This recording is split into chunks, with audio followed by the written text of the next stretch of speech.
Yup. Yes. Kia says yes. Okay. No, we're not. Ain't nobody giving her everything. Yeah, thank you, Kia. Yeah, Kia. All right, everybody, here we go. Hello, fellow classmates. I'm Melissa Brandt, and today we will be talking about sports. Now, by a show of hands, how many of you have played in high school sports? Now, how many of those sports were co-ed sports? Did you compete against women specifically? No. Why not? Is it because you're men and you're bigger and stronger and women aren't? Well, we're going to talk about, can women compete against men? Women versus men. Why don't women compete against men? First of all, women have the hormone estrogen in their bodies, which make them produce more body fat, and they have looser joints than men. When looking at top marathon runners, women have an overall 8% of body fat, and men have only 4%. They're also less muscular and more flexible, so they're better at sports such as like gymnastics and other sports that require flexibility.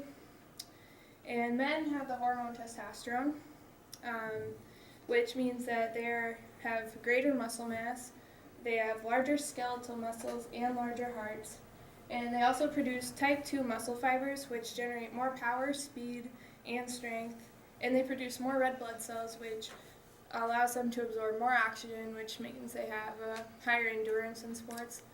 And looking at these pictures, you can tell that they're both in shape, but the man has more muscle and he's stronger than the woman. And they could work out just the same amount. It'd just be the man is capable of having more muscle on their body.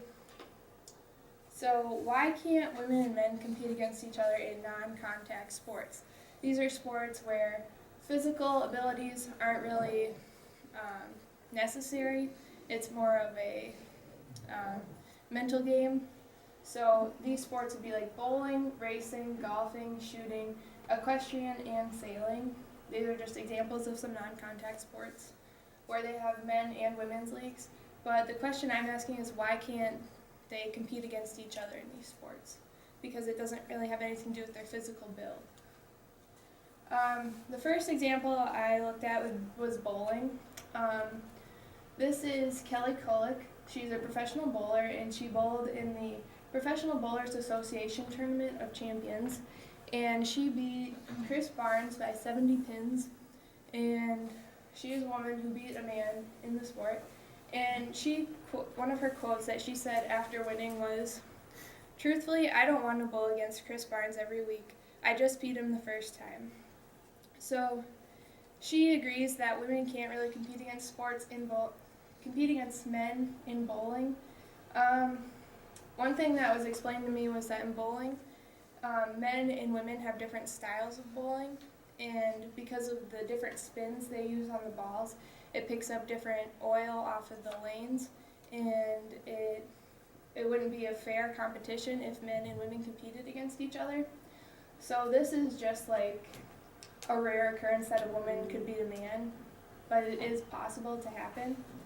And she also said that if women wouldn't need to compete against men if there were more opportunities for women to compete.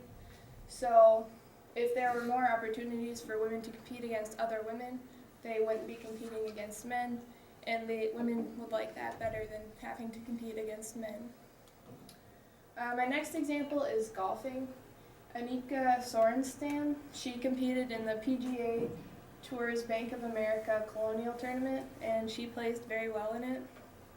And a quote she gave was, after winning, she said, "I need to go back where I belong. I think there is a huge piece of social conditioning in which women are utterly nervous, afraid, feel like they're crossing a line when they compete with men."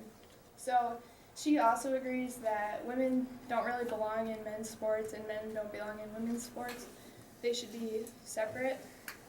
And it's not about the physical capabilities of the people. It's about like the society more judging them for competing against men and women. And also she said that women don't feel less superior to men when they compete. And also there's a quote from men saying that they feel like they can't compete to the best of their capabilities. They feel like they have to lower their physical standards to make the women feel more accepted in the sport. So they're not at their full potential when playing against a woman. Another example is Danica Patrick. She's one of the only women in NASCAR racing. She just switched to NASCAR a few years ago, I think. And she won the Indy Series thing. And she is very proud that she's a woman in that field. And she does have a slight advantage in racing because she is less weight than most of the men. She's able to go a little faster, but it doesn't really help her in most races. And she is very proud that she's a woman in the sport, and she doesn't really say anything about not competing against women. She likes being in the man's sport. So my conclusion was that women can't, it's not that they can't compete against men, it's that they don't want to, and society doesn't want them to. So it's a mental and physical issue, but it's more of society and mental issue. So the question I'm going to leave you with is it really a physical difference or is it sexist?